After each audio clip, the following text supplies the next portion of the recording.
নমস্কাৰ সকলোকে স্বাগতম জনাইছো মই অন্য এটা ভিডিঅ'লৈ। আজি মই আমলখি আচাৰ বনাইছো, তাকে আপোনালোকৰ আগতো শ্বেয়াৰ কৰিবলৈ ল'লো। এয়া আমলখি আচাৰ বনাবলৈ প্ৰথমে মই 700 গ্ৰাম আমলখি লৈছিলোঁ।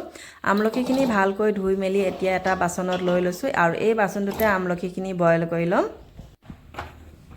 আমলখিখিনি বেছিকৈ বইল কৰিব নালাগে, এটা জোখত বইল কৰিলে হ'ল। এয়া বইল কৰা হৈ গ'ল আৰু এতিয়া মই আমলখিৰ পৰা গোটেই গুটিখিনি উলিয়াই ল'ম আৰু গুটিখিনি ওলোৱাৰ পাছত মই এইখিনি 1 ঘণ্টামানৰ বাবে ৰ'দত শুকুৱাই ল'ম আৰু তেতিয়ালৈকে মছলাখিনি ৰেডি কৰি লওঁ।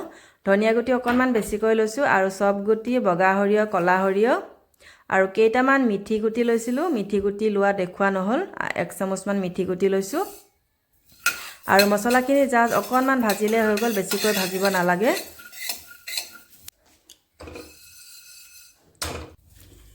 আৰু এয়া আমলখিখিনি ধুনীয়াকৈ পানীখিনি শুকাই গ'ল আৰু কেইটামান কেঁচা জলকীয়া মই ইয়াতে ধুই পেনে শুকাবলৈ দিছিলোঁ আমলখিৰ লগতে আৰু জলকীয়াকেইটা টুকুৰা টুকুৰকৈ কাটি দিলোঁ আৰু এইফালে এখন কেৰাহী পাতি তেলখিনি গৰম হ'বলৈ দিছোঁ। তেতিয়ালৈকে মছলাখিনি গুড়া কৰি ল'ম।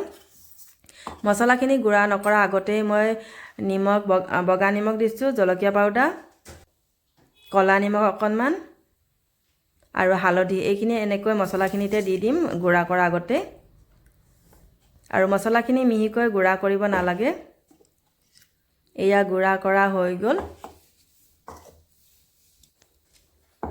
আৰু এটা বাউলত আমলখি আৰু জলকীয়াখিনি লৈ লৈছোঁ। এই বাউলটোতে মই আচাৰখিনি মিক্স কৰিম আৰু মছলাখিনি ইয়াতে দি দিছোঁ আৰু আধা চামুচ আজৱাইন আৰু কেইটামান ক'লা জিৰা দিছোঁ। আজৱাইন আৰু ক'লা জিৰা মই এনেকৈ গোটাকৈ দিওঁ, মিহিকৈ গুড়া কৰি নিদিওঁ।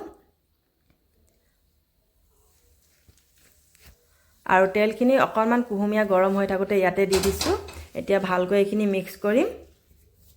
এনেকুৱা পদ্ধতিত বনালে আচাৰ বহু দিনলৈকে, বছৰ ধৰি ভাল হৈ থাকে, অলপো বেয়া নহয় আচাৰ। আৰু আধা চামুচ চেনি দিছোঁ। যিকোনো আচাৰ বনালে মই কম বেছি পৰিমাণে গুড় নহ'লে বা চেনি দিওঁ। আৰু এই হেতাখনে আধা চামুচ ভিনেগাৰ দিলোঁ আৰু এইখিনিতে ভালকৈ মিক্স কৰিম। ভিডিঅ'টো যদি চাই ভাল পায় এটা লাইক আৰু কমেণ্ট কৰিব। যিসকলে মোৰ চেনেলটো নতুনকৈ চাইছে ছাবস্ক্ৰাইব কৰি যাব বুলি আশা ৰাখিলোঁ। আৰু এইখিনি ভালকৈ মিক্স কৰি মই গোটেই ৰাতিটোৰ বাবে এনেকৈ ৰাখি থ'ম আৰু নেক্সট দিনাখন ৰ'দত দি ইয়াৰ পাছতে মই বৈয়ামত ভৰাম আৰু নেক্সট দিনাখন ৰ'দত দিয়া হৈ গ'ল। এতিয়া মই এটা শুকান চিচা বৈয়ামত এইখিনি আচাৰখিনি ভৰাই ল'ম। আচাৰখিনি ভৰোৱাৰ আগতে মই বৈয়ামটোত অকণমান তেল দি চাৰিওফালে তেলখিনি এনেকৈ মিলাই লওঁ। ইয়াৰ পাছতে মই আচাৰখিনি ভৰাম আৰু 2 দিনৰ পাছত এই আমলখি আচাৰ খাবলৈ ৰেডি হৈ যাব। আজিলৈ